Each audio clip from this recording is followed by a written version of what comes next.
Welcome to a new vlog from North Carolina. আজকে ঘুম থেকে উঠতেই দেখছি যে ওয়েদারটা ভীষণ ভালো, হালকা হালকা ঠান্ডার সাথে উঠেছে ঝলমলে একটা রোদ। তাই ভাবলাম যে বাড়ির কাছের যেই চাষিদের হাটটা আছে, মানে যেটা ফার্মার্স মার্কেট বলে এখানে, সেখান থেকে একবার একটুখানি ঘুরে আসি। আবার আজকে যেহেতু শনিবার, তো হাটটা বসবে শুধু দুপুর 12টা অবধি, তাই ঝটপট একটা ব্রেকফাস্ট বানিয়ে বেরিয়ে পড়লাম আমরা ফার্মার্স মার্কেটের উদ্দেশ্যে। ব্রেকফাস্টে বানিয়েছিলাম খুব সিম্পল একটা হেলদি ওয়াফল। এটাতে নিয়েছিলাম একটু ওটস, একটু দুধ আর একটু কলা দিয়ে একটা মিক্সিতে ঘুরিয়ে এই ওয়াফল মেকারে দিয়ে দিলেই হয়ে যায় একটা হেলদি ওয়াফল। আর এটার ওপরে একটুখানি জাস্ট হানি ছড়িয়ে আমরা খেয়ে নিই। এই ওয়াফলটা যেমনি হেলদি হয় তেমনি খেতেও কিন্তু খুব একটা খারাপ হয় না, ভালোই লাগে খেতে। এবার যেহেতু আমরা চিনিটা অ্যাভয়েড করি, তো তাই জন্য চিনি দিইনি, হানি ছড়িয়ে দিয়েছি। আপনারা চাইলে এটার মধ্যে চিনি দিয়েও ওয়াফলটা বানাতে পারেন। ব্রেকফাস্টটা সেরে আমরা গুটি গুটি পায়ে একটু এগিয়ে এসেছিলাম, আর দেখলাম যে দাদারাও চলে এসেছে আমাদেরকে তুলতে। এই ফার্মার্স মার্কেটের হুজুগটা কিন্তু দিদিই তুলেছিল। দিদি বলেছিল যে এখানে নাকি ভারী সুন্দর একটা ফার্মার্স মার্কেট বসে, আর সত্যি গিয়ে দেখছি যে ভীষণ ভালো ফার্মার্স মার্কেটটা। এখানে ভীষণ অনেক ভিড়, অনেক লোকজন এসেছে। আর এখানে শুধু খাবার দাবারই নয়, খাবার দাবার, শাকসবজি এইসব তো বিক্রি হচ্ছেই, তার সাথে সাথে আবার লাইভ মিউজিকও চলছে। তো সেখানেই অনেকে লোকজন বসে বসে লাইভ মিউজিক শুনছে আর এনজয় করছে। তো আমরাও কিছুক্ষণ দাঁড়িয়ে সেখানে একটু মিউজিক শুনলাম, শুনে তারপরে ফার্মার্স মার্কেটটা এদিক ওদিক ঘুরে দেখার জন্য বেরোলাম। আমার ধারণা ছিল এখানে শুধু হয়তো শাকসবজি বিক্রি হয়, কিন্তু এখানে এসে দেখলাম যে এখানে চিকেন, টার্কি, ল্যাম্ব এগুলোও এরা সদ্য কেটে এনে বিক্রি করে। এই ফার্মার্স মার্কেটটা আমাদের বাড়ির খুব কাছেই বসে, আর সপ্তাহে 2 দিন বসে।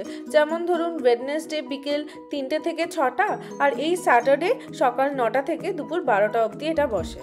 সব শাকসবজির সাথে সাথে আপনি কিন্তু এখানে অনেক ফুলের চাষিরও দেখা পেয়ে যাবেন।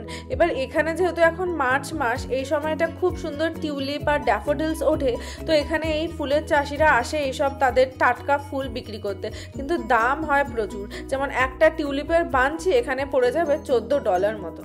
আবার এই টিউলিপের স্টলটার ঠিক পাশেই বিক্রি হচ্ছে ডিফারেন্ট শেপের ফ্রেশ পাউরুটি, যেটার এক একটা লোফের দামই প্রায় $7।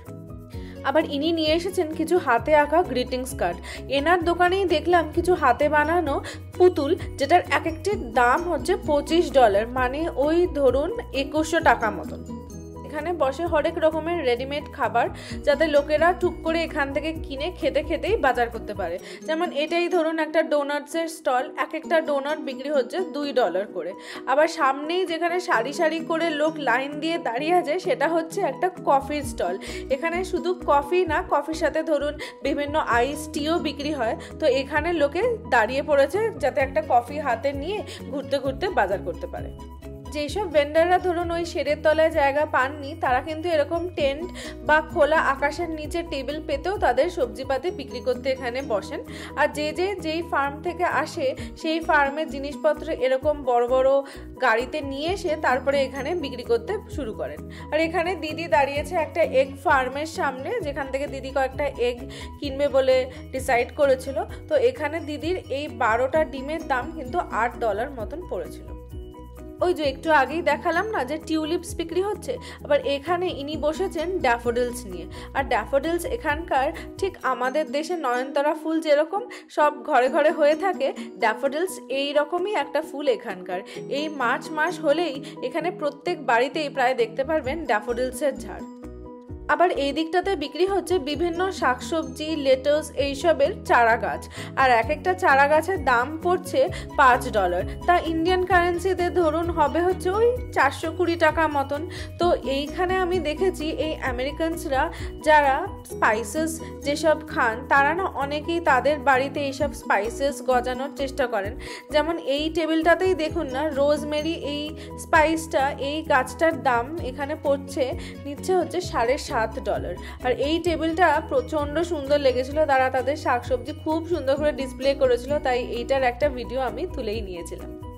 বেশ কিছুক্ষণ মার্কেটটা ঘোরা হলো, যদিও আমি মার্কেট থেকে কিছুই কিনিনি, বিকজ আমার একটুখানি দামটা বেশি লেগেছিল। অবশ্যই এখানে দামটা বেশি হবে, কারণ যেহেতু ফ্রেশ একদম টাটকা জিনিসপত্রই আপনি হাতের কাছে পেয়ে যাচ্ছেন। তো আস্তে আস্তে আমরা মার্কেট থেকে বেরিয়ে এসে এই লেকটার কাছে এসেছিলাম। তো এই লেকটা এখান থেকে খুব একটা বেশি দূর ছিল না, তো এখানেই বসে আমরা কিছুক্ষণ নিরিবিলিতে এইসব প্রাকৃতিক সৌন্দর্য দেখতে দেখতে টাইম কাটিয়েছিলাম।